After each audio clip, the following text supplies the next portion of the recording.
زینب ہے۔ تو جنان محترم کہ علی اگر لسان اللہ ہے تو اس لسان اللہ کی زینت زینب ہے۔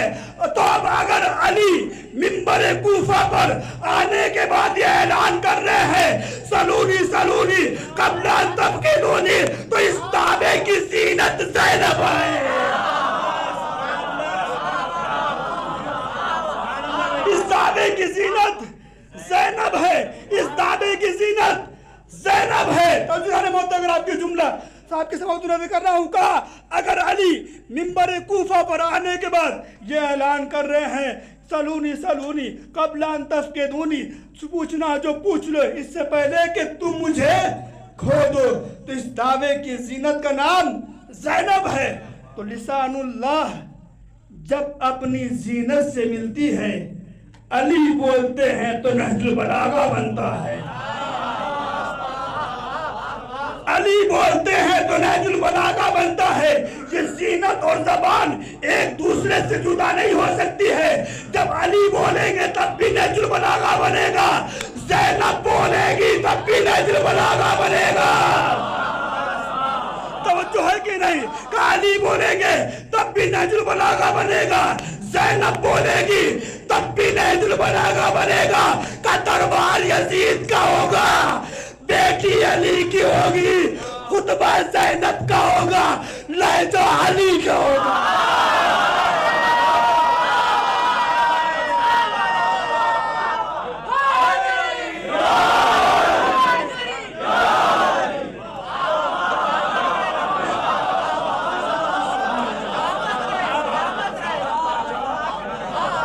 جب یہ نہج البلاغہ بولے گا تو دربار یزید کا ہوگا، بیٹی علی کی ہوگی، خطبہ زینب کا ہوگا، لہجہ علی کا ہوگا۔ کون ہے دربار یزید میں؟ جب یہ قافلہ لٹا ہوا آیا، یزید بیٹھا ہوا تخت پر ہے اور ایک تشت میں سر حسین رکھا ہوا ہے، وہاں پر بے حرمتی کر رہا ہے۔ ایک مرتبہ زینب کبریٰ کھڑی ہوتی اور یہ خطبہ دیتی ہیں، اور خطبہ بھی دیا ہے تو لہجے علی میں۔ یہ لہجے علی کا ایسا لہجہ ہے، کائنات میں کسی کو شرف حاصل نہیں ہوا ہے۔ یا زینب نے لیا ہے زمین پر، یا خدا نے لیا ہے عرش پر۔ کیا کہا ہے کہ علی مزاج، علی دل، علی نظر زینب ہے، تجھ میں نہج بلاغہ کے سب اثر زینب۔ جہاں میں لہجے حیدر کے دو ہی مالک ہیں، ایک آسماں پہ خدا اور زمین پر زینب، ایک آسماں پہ خدا اور زمین پر زینب۔ یزید بیٹھا ہوا ہے۔ عزیزان محترم دیکھیے یزید کے دربار کا منظر دیکھیے، جناب زینب وہاں پر خطبہ دے رہی ہیں، اور خطیب، آپ سب خطیب ہیں، آپ سب اس کیفیت کے بخوبی اندازہ کر سکتے ہیں۔ خطیب کے لیے ضروری ہے کہ مجمع اس کے لیے سازگار ہو، مجمع اس کو سننے والا ہو، اور خطیب کے لیے ضروری یہ ہے کہ جب وہ خطابت کرے تو وہ آزاد ہو، یعنی اس کا گلا بھی کھلا ہوا ہو، ہاتھ بھی کھلے ہوئے ہوں۔ اور بھی کہا خطیب کے لیے ضروری ہے کہ جب وہ خطابت کرے تو اس کا لباس بھی مناسب ہو، جناب زینب کبریٰ۔ اور کہا گیا جو مجمع ہو، مجمع بھی مناسب ہو۔ آپ جانتے ہیں 700 کرسی نشین جو دربار یزید میں تھے، وہ کوئی عام انسان نہیں تھے سڑکوں پہ چلنے والے، بلکہ یزید کی حکومت کے M P M L As تھے، وہ اس کے گورنر بیٹھے ہوئے تھے۔ یزید کیا تھا؟ وہاں پر بیٹھ کے خوشی منا رہا تھا، ان لوگوں کو بتایا تھا دیکھو بنی ہاشم نے ڈھونگ رچا تھا، نہ کوئی دین آیا تھا، نہ وحی آئی تھی، نہ کوئی کتاب آئی تھی، یہ تو صرف بنی ہاشم کا رچا ہوا ایک ڈھونگ تھا۔ عزیزان محترم، ادھر یزید سر حسین کی توہین کر رہا ہے، ایک مرتبہ علی کی بیٹی کھڑی ہوتی ہے، کھڑی ہونے کے بعد خطبہ دیتی ہے۔ یزید وہ ہے جس کو پوری کائنات امیر المومنین کہہ رہی ہے۔ ایک مرتبہ علی کی بیٹی خطبہ دیتے دیتے ایک مرتبہ آنے کے بعد کہتی یزید یہ زمانے کی بدبختی ہے کہ مجھے تجھ جیسے ظالم و جابر سے بات کرنا پڑ رہی ہے۔ کہا مجھے تجھ جیسے ظالم و جابر سے بات کرے. پھر ایک جملہ کہا جو آپ سب کی سماجت ہے, کہا یا یزید کت قیدک وس عصایک و ناصد جہدک فواللہ لا تمحو ذکرنا ولا تمیت بہینا. اے یزید تجھے جو کچھ کرنا ہے کر لے, جتنی مکاریاں کرنا چاہتا ہے کر لے, جتنی طاقت لگانا چاہتا ہے لگا لے, خدا کی قسم تو ہمارے ذکر کو نہیں مٹا پائے گا, خدا کی قسم تو ہمارے ذکر کو نہیں مٹا پائے گا. یہ فشیادہ کچھ اور نہیں ہے, یہ جناب زینب کا کیا ہوا دربار یزید کا چیلنج ہے. جناب زینب نے کہہ دیا تھا جب تک کائنات باقی رہے گی حسین کا ذکر باقی رہے گا.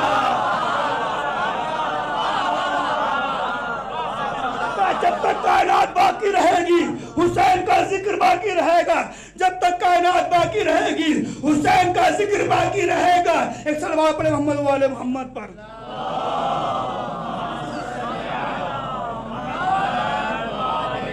اور زینب وہ ہے جو کسی عام انسان کی بیٹی نہیں ہے, بلکہ اسی کی بیٹی ہے جسے حیدر کرار کہا جاتا ہے. حضرت حیدر کرار کہا جاتا ہے کہ خود باپ کے انداز میں تقریر کروں میں, واجب حق کی مدحت شبیر کروں میں, تاریخ کے سینے پہ یہ تحریر کروں میں, قرآن ہے شبیر تو تفسیر کروں میں. میدان میں ڈر جاتی ہے فرار کی بیٹی, دربار میں ڈٹ جاتی ہے کرار کی بیٹی.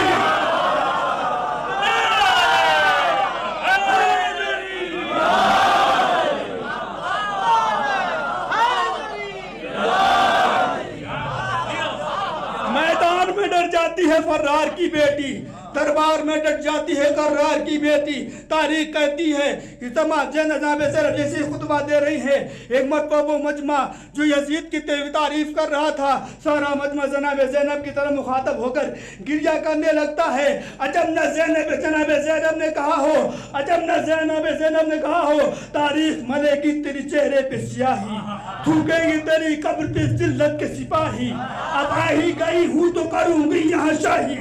توجہ ہے کہ نہیں؟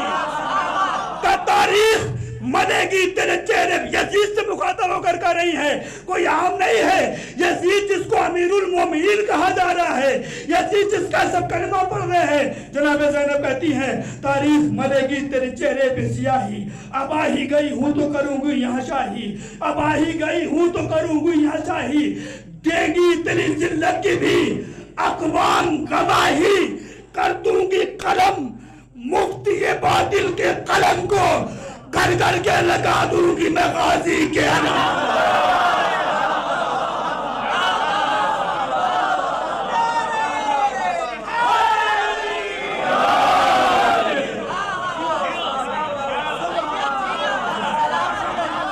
کر دوں گی قلم مفتی باطل کے قلم کو, گھر گھر میں لگا دوں گی میں غازی کے علم کو. تاریخ شاہد ہے, زمانہ شاہد ہے, کتنے سے کتنا بڑا سا بڑا ظالم کیوں نہ آیا, اپنے ظلم کے بعد ختم ہو گیا ہے, اس کا کوئی نام لینے والا نہیں بچا ہے. نمرود ڈوب گیا, شداد ڈوب گیا, شداد ڈوب گیا, یزید ڈوب گیا, حسین اب بھی باقی ہے, قیامت تک باقی رہے گا. یہ زینب کون ہے؟ جانتے زینب کون ہے؟ دربار یزید میں امام حسین علیہ السلام کے سر سے بے حرمتی کی جا رہی ہے, تو بہن سے برداشت نہیں ہوا کہ بھائی کے سر کی بے حرمتی دیکھی جائے. جملہ کہوں اگر آپ میری طرف متوجہ ہیں, زینب وہ ہے جو بھائی کی خاطر اپنے بیٹوں کا ماتم نہیں کرتی ہے. 5ویں شب محرم ہے اور یہ شب منسوب ہے زینب کے جگر کے ٹکڑے جناب اون محمد سے. عزاداروں, ذرا ایک احساس دلاتا ہوں آپ کو. آپ سب یہاں ہیں اور سب یہاں پر علم حاصل کر رہے ہیں, اپنے وطن سے دور ہیں, لیکن آپ کا گھرانہ آپ کو روز یاد کرتا ہے, آپ کی والدہ آپ کو روز یاد کرتی ہے. یہ ہم سب کی کیفیت ہے کہ ہر روز اپنی والدہ سے آنے کے بعد بات کرتے ہیں، لیکن خدا نخواستہ کبھی ایسا ہو جائے کہ 1-2 دن گزر جائے اور آپ اپنی ماں سے بات نہ کر سکیں، تو جب تیسرے دن بات کرتے ہیں تو آپ کی ماں بے چین ہو جاتی ہے، بیٹا کیا ہوا، خیریت تو تھی، تم نے مجھے فون نہیں کیا، تم نے مجھ سے بات نہیں کی۔ لیکن ہاں، یہ دنیا کی مائیں ہیں، کربلا کی مائیں اس سے جدا نظر آتی ہیں۔ جانتے ہیں کیسے کربلا کی مائیں ہیں؟ کہ ایک کربلا کی ماں وہ ہے جس کے سامنے جب اس کے بیٹے کا سر لا کے دیا گیا ہے تو ماں اٹھی، بیٹے کا سر اٹھایا اور میدان میں ڈال دیا، کہا اے بہن، میں نے تجھے حسین کا صدقہ دیا تھا، اب میں تجھے واپس نہیں لے سکتے ہوں۔ ہاں دادا رو، آپ بیدار ہیں نہ رونے کے لیے؟ میں آپ کو ایک احساس دلاتا ہوں، دھیرے دھیرے 4 دن اور بچے ہیں، 5 دن اور بچے ہیں، شب عاشور ہے، شب عاشور ہے، امام حسین کے خیمے ہیں، امام حسین کے خیمے ہیں جہاں پر نہ کسی راوی کی رسائی ہے، نہ کسی محدث وہاں پر پہنچ سکتا ہے، خیموں کے اندر کا منظر ہے، لیکن ہاں ایک احساس وہاں پہنچ سکتا ہے۔ کیسا احساس کہ جب نہ خیام حسین کا منظر یہ ہو کہ ہر ماں اپنے بیٹے کو لیے بیٹھی ہو اور اس کو یہ وصیت کر رہی ہو، اے میرے بیٹا حسین پہ قربان ہو جانا، لیکن حسین پہ کوئی حرف نہ آئے۔ آپ بتا کیا منظر ہے؟ ایک ماں ہے جو اپنے یتیم کو لیے بیٹھی ہے اور کہہ رہی ہے، اے بیٹا قاسم، کل اپنے چچا پہ قربان ہو جانا، کہیں ایسا نہ ہو تم رہ جاؤ اور حسین شہید ہو جائے۔ دادارو، ایک اور ماں ہے، کہ وہ ماں کون ہے؟ کہ وہ ماں کوئی اور نہیں ہے بلکہ اصغر کی ماں رباب ہے، جو اپنے ششماہے کو اپنے گود میں لیے بیٹھی ہے اور کہہ رہی ہے، اے بیٹا اصغر، کل سبھی قربانیاں پیش کریں گے، ارے تم تو چھوٹے ہو، تم کیسے میدان میں جاؤ گے؟ جب نہ حسین نے کہا ہو، اے رباب پریشان نہ ہو، میں تیرے اصغر کو اپنے ہاتھوں میں لے جاؤں،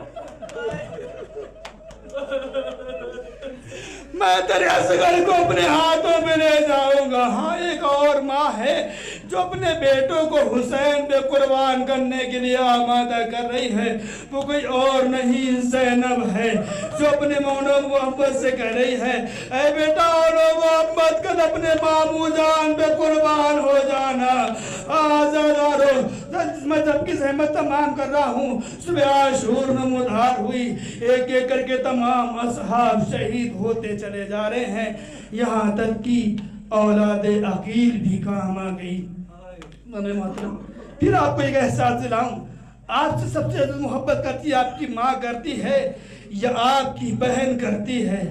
جب آپ کوئی پریشانی میں ہوتے بہن سے بات کریں تو بہن سمجھ جاتی میرا بھائی کسی مصیبت میں ہے، میرا بھائی کسی مصیبت میں ہے۔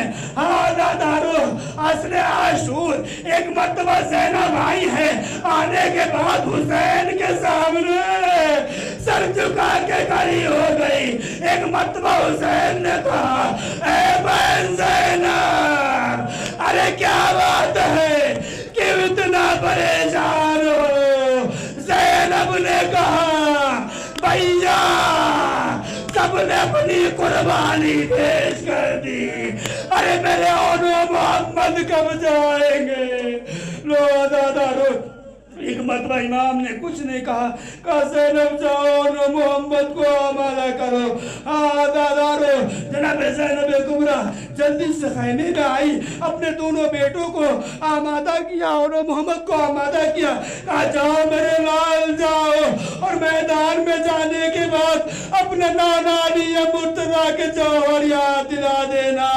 ہاں دادا رو، اونو محمد آئے ہیں میدان میں، دونوں بھائی جنگ کرتے جاتے ہیں، ایک میمنے کی جانب ہے، ایک میسرے کی جانب ہے، دونوں بھائی جنگ کرتے جا رہے ہیں۔ ایک مرتبہ ایک وقت یہ بھی آیا کہ ایک بھائی فرات کے کنارے پہنچ گیا، دوسرے بھائی نے آواز دی، اے بھیا فرات پہ پہنچ گئے ہو، پانی نہ پینا۔ ارے خیمے میں بھیا اصغر پیاسا ہے، بہن سکینہ پیاسی ہے۔ لو جنگ کرتے گئے۔ ایک مرتبہ ایک بھائی زمین پہ گرا، آواز دی، مامو میرا سلام۔ دوسرا بھائی گرا، آواز دی، مامو میرا سلام قبول کیجئے۔ دادارو جیسے ہی دونوں بچے گرے، خیموں سے ایک مرتبہ امام حسین برآمد ہوئے، حضرت عباس برآمد ہوئے، دونوں بیٹوں کو، دونوں نے بانجوں کو اٹھایا ہے اور خیموں کی طرف چلے ہیں۔ عزادارو ابھی تک صبح سے منظر یہ تھا، جب بھی کوئی لاشا آتا تھا تو زینب پڑھ کے استقبال کرتی تھی۔ اب جو محمد آئے ہیں، زینب نہیں آئی ہے، زینب استقبال کے لیے نہیں آئی ہے۔ ایک مرتبہ فضہ گئی، فضہ جانے کے بعد کہتی ہے، اے حق دادی آئیے آپ کے بیٹے آ گئے ہیں۔ زینب نے کہا، اے فضہ میں نے اولو محمد کو واپس آنے کے لیے نہیں بھیجا تھا۔ دادارو فضہ کہتی ہے، آقا دادی آئیے ذرا دیکھ لیجیے آپ کے بیٹے کس عالم میں آئے ہیں۔ دادارو زینب کبریٰ آئی، کیا دیکھا؟ دونوں بیٹے خون میں رفتے ہوئے ہیں۔ دادارو زینب نے ایک مرتبہ دونوں بیٹوں کے درمیان جگہ بنائی، سینے پہ ہاتھ رکھا، سجدے کا شکر کیا، خدایا تیرا شکر، تو نے میری قربانی قبول کر لی۔ انا للہ و انا الیہ راجعون۔